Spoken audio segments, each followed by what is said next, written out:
নমস্কার বন্ধুরা, কেমন আছো সবাই? আশা করি তোমরা সবাই খুব ভালো আছো। মাম্মিস কিচেন ম্যাজিকে আরেকবার তোমাদেরকে জানাই স্বাগত।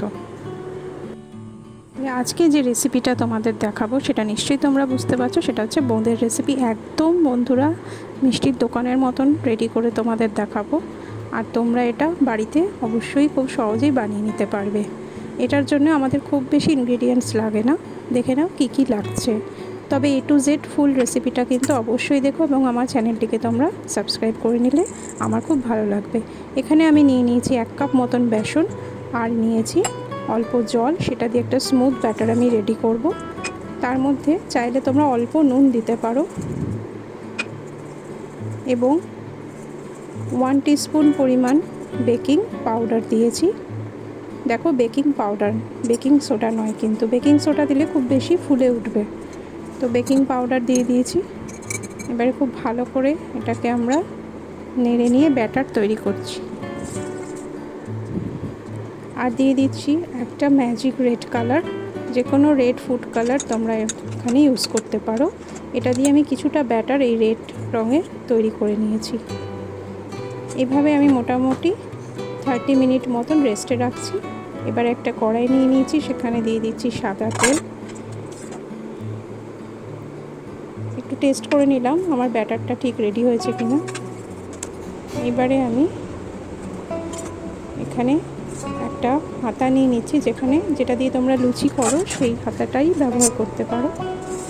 এবার দেখো, একবার করে বেসনটা দেওয়ার পর, ব্যাটারটা দেওয়ার পর এইভাবে বোঁদেগুলো আরেকটা এরকম হাতা দিয়ে তুলে নিতে হবে।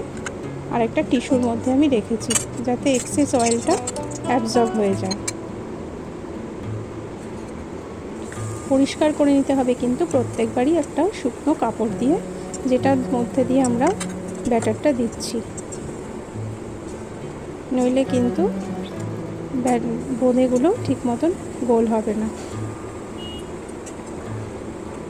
এইভাবে বোঁদেগুলো রেডি করার পর তারপরে লাল রঙের যে বোঁদেটা আলাদা করে রেখেছিলাম, যে ব্যাটারটা লাল রঙের, সেটা দিয়েও আমরা এইভাবে বোঁদে বানিয়ে নেব।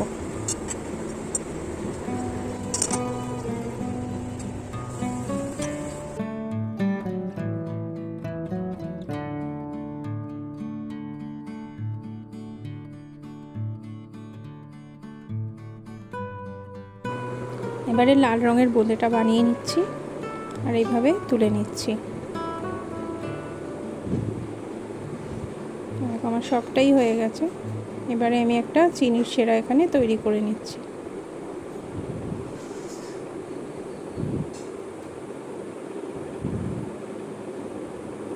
এখানে আমি মোটামুটি 2 কাপ পরিমাণ চিনি নিয়েছি, আর জলটা একটু অল্প নিয়েছি যাতে রসটা একটু ঘন হয়। এবারে ভেজে রাখা বোঁদেগুলোকে এটার মধ্যে দিয়ে আমি ভালো করে নেড়ে চেড়ে নিচ্ছি। মোটামুটি এইটা করতে আমার 15 মিনিট মতন সময় লাগবে।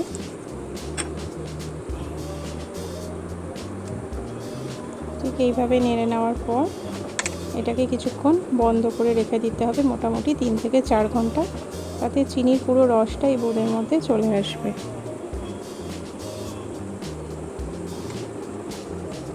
দেখো, ঠিক এইভাবে।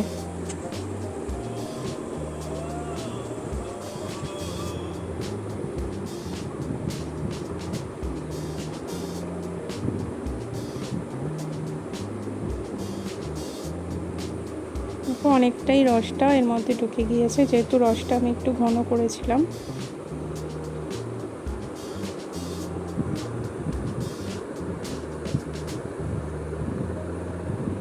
এবার একটু 1 চামচ মতন ঘি দিয়ে দিচ্ছি, এটা অপশনাল, তবে ঘি দিলে বোঁদের গন্ধটা খুব সুন্দর হয়।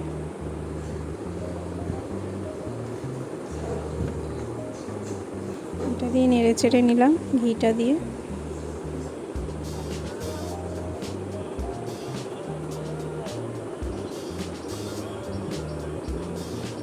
আমার বোঁদে রেডি হয়ে গেছে।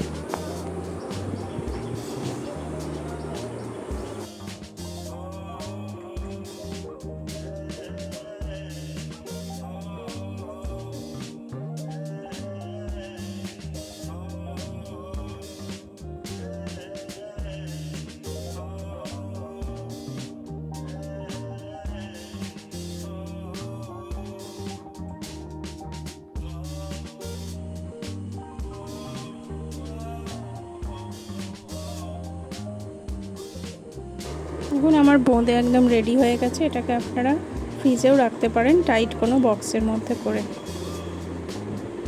তাহলে আমার চ্যানেলটিকে অবশ্যই আপনারা সাবস্ক্রাইব করে নেবেন। আর রেসিপিটি আপনাদের কেমন লাগলো অবশ্যই আমাকে জানাবেন।